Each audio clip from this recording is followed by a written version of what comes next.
is taking all the stuff right here on this table and throwing it into this PC and replacing all the old parts, including these old fans I have here. So the new fans are the Corsair LL120 series, which are RGB with 16 LEDs built in, while these old ones that I have, which come with the old Corsair case I have, these only have a few LEDs in the center, and these new fans actually have LEDs on the outside ring.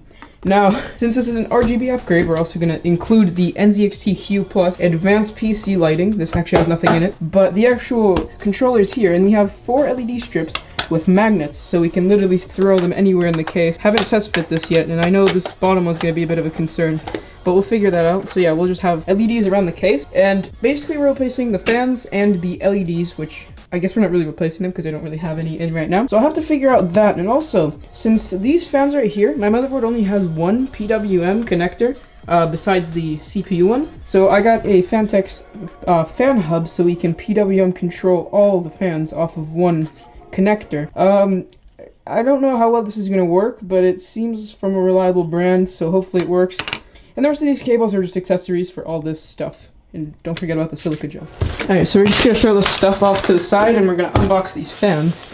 So apparently these have 16 LEDs with one ring around it, and the center also lights up.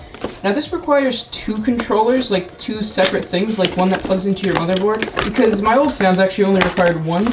Let's see what's inside this box. We have just a few controllers. So this is the one that you connect all the LEDs to, and then this one is actually controlled by this one, which interfaces with your motherboard, and I don't remember what this one's called.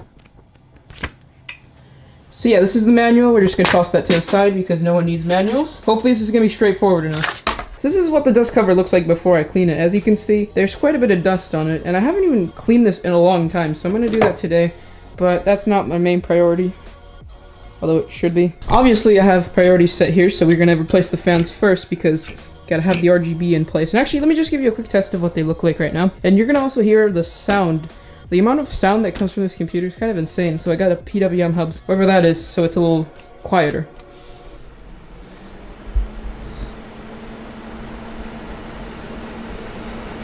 So yeah, this is what the old ones look like.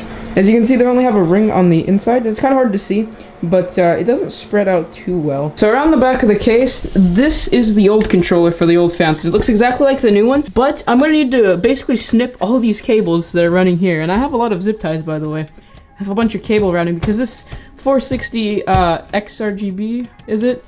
I don't remember the actual model of this case. It's 460X probably. It doesn't have good cable management, so I'm going to need to literally snip everything and redo all the cable management. And I only have a few zip ties in here. These are the only zip ties that come with the fans, so that's going to be a bit of an issue, but we'll figure that out as we go along with that. But yeah, I'm just going to have to replace this, so I'll just tear this off. So this is the old fan and this is the new fan. Now one thing I've noticed between them that's actually very major, other than the fact that this one has a ring around it, this one doesn't, this actually has a shock absorbing little like rubber pad. Now this one did not. It just had plastic and it made a lot of noise, so I had to make my own kind of like rubbery stuff, but it all melted away. So this is probably gonna make a lot less noise, as I think, because I mean, you know, they're cool, they're fans, but you know, I don't want them to make a lot of noise. I only bought them for the RGB. But this right here is the graveyard of zip ties. I had to literally snip in order to just get one fan out. Actually, that one. In order to get that fan out, I had to snip all these zip ties. So I'm not looking forward to the rest of this because there's 2 more fans and there's a lot more zip ties left. Alright, so I've encountered a slight problem. So, it's kind of hard to see, but there is actually a fan connected right here. And that's routing behind the motherboard. So it comes like in the, oh, okay. Anyway, as I was saying, there's a fan connected here. And it runs behind the motherboard, and there's like a little hole in the back of the motherboard, or in the case. And it goes here, but I can't remove it without moving the motherboard out. So I'm gonna have to take this whole thing out.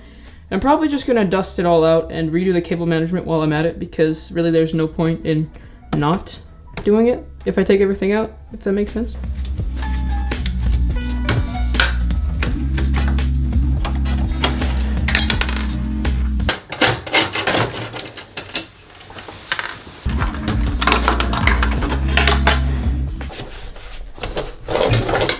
Should be able to pull the fan out. Oh wait, it's probably a zip tie, is there? Oh, of course. Let's just quickly throw that through. There we go. Another fan, and that is the last one to this collection of fans. Just gonna clean that up and we'll have another functioning RGB computer. So most of this PC right here is actually kind of custom modded. The parts are custom modded. I did paint my motherboard, and when I was custom modding my PSU, I wanted the 24-pin cable to have cool sleeving on it. Now when I was actually doing it, I realized it was painful, so on the back of this, I didn't actually do the back of the power supply cable, but you can't really see it if you hide these like 4 extra cables. Yeah, I was lazy to do 4 extra. Actually, there'd been 2 extra cables, but yeah. So this is what it looks like, but yeah, I just kind of zip tied it the whole way around and didn't bother actually finishing the sleeving job, which, I mean, I realized it was going to get expensive if I had to buy more paracord, which is what this is. It's not nylon sleeve, so it's cheaper either way. But I even like super glued it so I don't have to buy cable like clips or cable holders, like right here, super glue. This is what the package looks like, and excuse all the stuff on my desk. So this is what the package looks like for the fans. Yeah, they're fans. It's just a nice package, cool. But there's 3 of them, and I think these cost like around $130 for three fans. So maybe a little bit steep for just literally RGB fans. They're supposed to be super bright in terms of well, brightness. Yeah, so yeah, time to install these.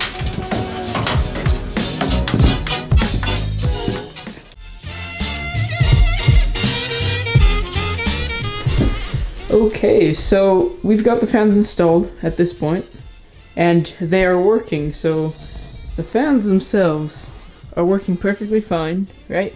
But then you look at the side panel right here, and you see this flickering right here, right? So this is coming from the NZXT Hue. So I finished off installing all the fans yesterday, and this is the next day after that, and I configured the fans to go on RGB and stuff, and that's good. But the NZXT Hue actually had one broken strip, and it's like flickering, and there's purple and green bits all over it. And the other ones are fine. The other ones are fine, they work on RGB. But if I try to configure this one to do anything other than whatever it's doing right now, it's not going to work. Now I'm going to try to get that one replaced if I can, because obviously I don't want to have flickering. And that is the reason I don't have RGB going on right now, because if I do, this strip just does not detect in the NZXT Hue. I also ended up putting the NZXT Hue at the bottom of the case. I didn't have an SSD caddy or any place to put it anywhere else, so I had to just kind of tape it on top of there. Staying perfectly fine for now. And other than that, the fan hub is actually working very well. So it's pretty quiet right now for this. So like I can't even hear it now. I used to be able to sit over there and hear it, but now I don't, which is good. And that's about it. That's about all I had to do for the upgrades. I also reinstalled macOS on this computer since I edit in Final Cut Pro and I need a Hackintosh in order to do so, since, you know, Macs are expensive and they're not really worth the money. So I reinstalled macOS since Final Cut was lagging really badly before that on Sierra 10.13.1. So this is 10.13.2 right now, High Sierra, and it's working pretty fine. So yeah, that's about it for the PC rig RGB upgrade. Not sure what I'm gonna call it yet, but yeah, I might do a review on these fans at some point. And also, a cool thing that I also got, it was more than a few days ago, maybe a few weeks ago, was this, and this is the Corsair RGB headphone stand. So yeah, we have RGB right here, and RGB on the keyboard as well, so RGB everything, as well as LifeX. In this, there's a LifeX Mini inside of here, and also LifeX strip behind there.